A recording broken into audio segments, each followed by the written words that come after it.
tonight, if you got your Bible, design, pencil, and paper, pen, whatever you got, I'll be coming out of 1 Samuel 16.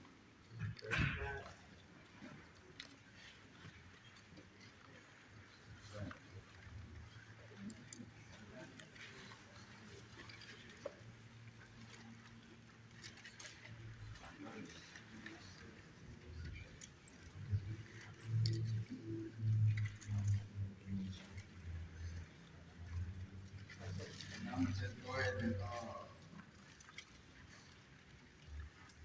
read it, and then we'll take off from there. Amen. Verse 16. What is? 1 Samuel 16.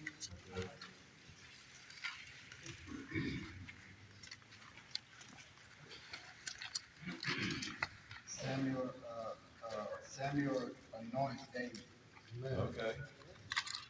The Lord said to Samuel, how long will you mourn for Saul, since I have rejected him as king over Israel?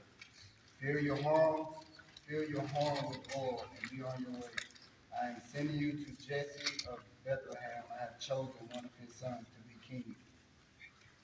But Samuel said, how can I go? If Saul hears about it, he will kill me.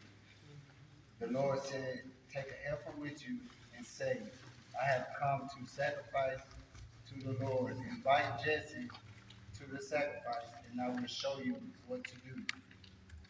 You are to anoint for me the one I indicate. Samuel did what the Lord said when he arrived in Bethlehem. The elders of the town trembled when they met him. They asked, do you come in peace? Samuel replied, yes, in peace I have come to. Concentrate yourself and come to the sacrifice with me. Then he concentrated Jesse and his sons and invited them to the sacrifice. When they arrived, Samuel saw Eliab and thought, surely the Lord's anointed stands here before the Lord. But the Lord said to Samuel, do not consider his appearance or his height, for I have rejected him. The Lord does not look at the things people look at. The Lord looks at the outward appearance. Amen. But the Lord looks at the heart. Amen. Then Jesse called Abinadab and had him pass in front of Samuel. But Samuel said, the Lord has not chosen this one either. Then Jesse had Shema pass by, but Samuel said, nor has the Lord chosen this one. Jesse had 7 of his sons pass before Samuel, but Samuel said to him, the Lord has not chosen these. So he asked Jesse, are these all the sons you have? There is still the youngest, Jesse answered. He is tending the sheep. Samuel said, send for him. We will not sit down until he arrives. So he sent for him and had him brought in. He was growing with health and had a fine appearance and handsome features.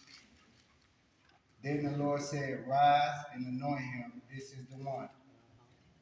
So Samuel took the horn of oil and anointed him in the presence of his brothers.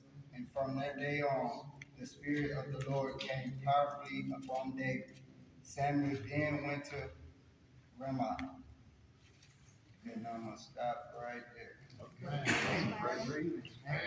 All right, so why I chose this passage is because of the name. Samuel anoints David. Okay. Samuel anoints old man and devils of words on top. And I'm the youngest of 3.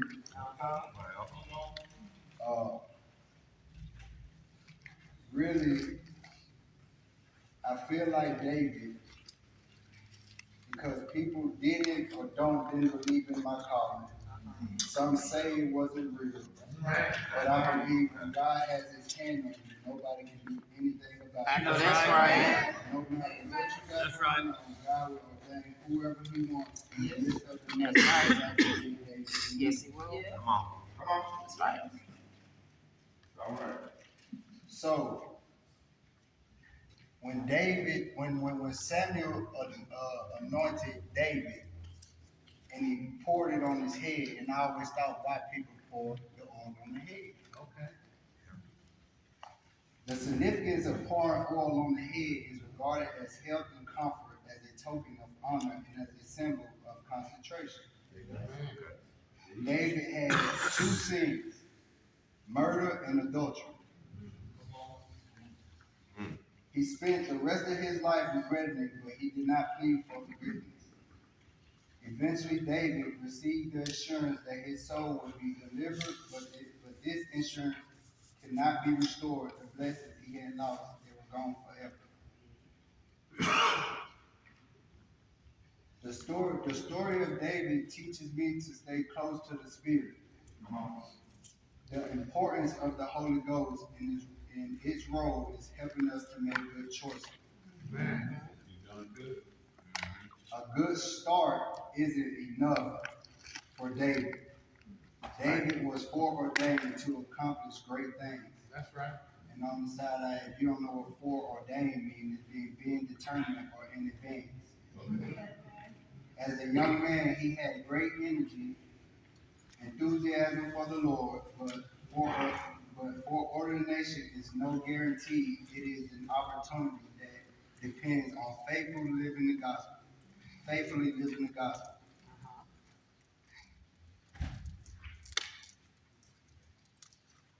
Take your time. Doing good. That's right. So I go back to I'm the youngest of three, and people didn't believe in my calling, or people didn't want to see, still don't want to see me in this position. That's right. Come on. Which, Come on. it don't matter what people think.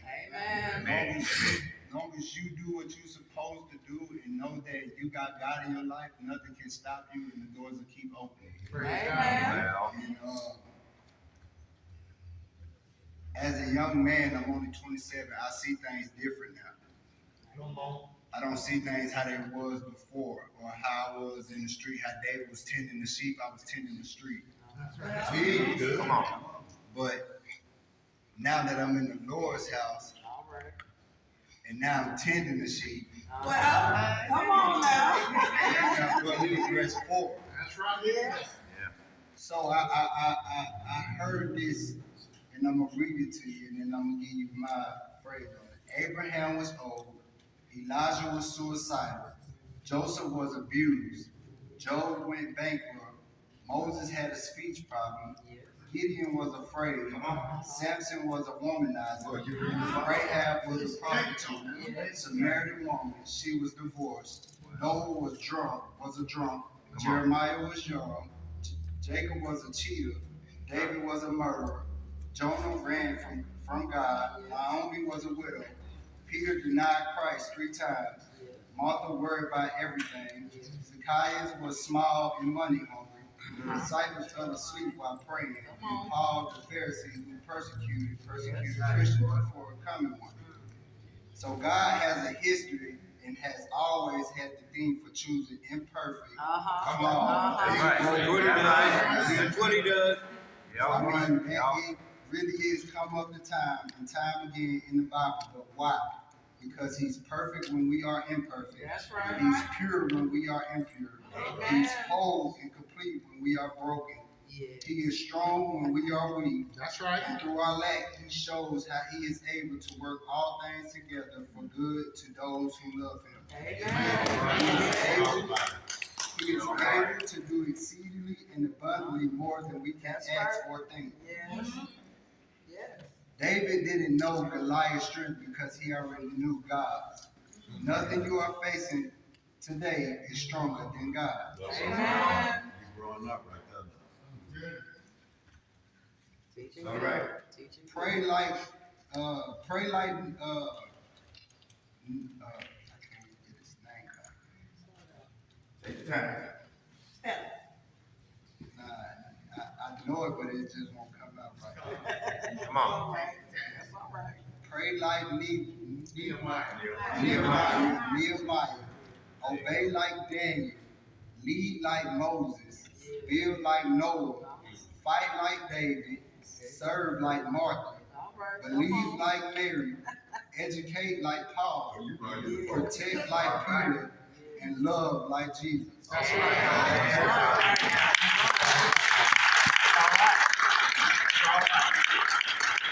So this chapter sets the stage for Samuel's life, God's purpose for him from the beginning. Samuel was to lead Israel back to God and into victory over their national enemy, the Philistines. But first, Hannah had to be willing to cooperate with God's plan. It may appear that she was waiting on God to give her a son, and in simple terms, she was. But God was also waiting on Hannah. He had a purpose for Samuel, and Hannah had to be willing to let go of the very thing she was asking for.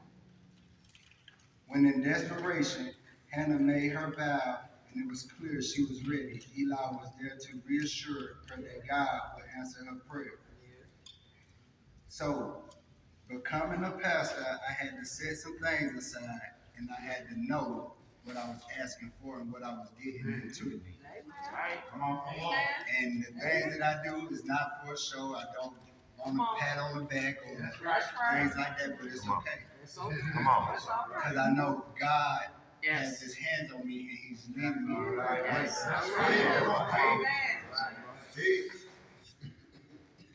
So I wrote, how should I respond? Life is full of surprises. These moments that are unexpected, not a part of our plan, just as Hannah did not plan for. God often uses those times to prepare us for something greater. Take a moment to consider what blessings you are asking from the Lord. What struggles have you brought to Him on your knees, in tears, in desperation? Is it possible that God is waiting for you to have a different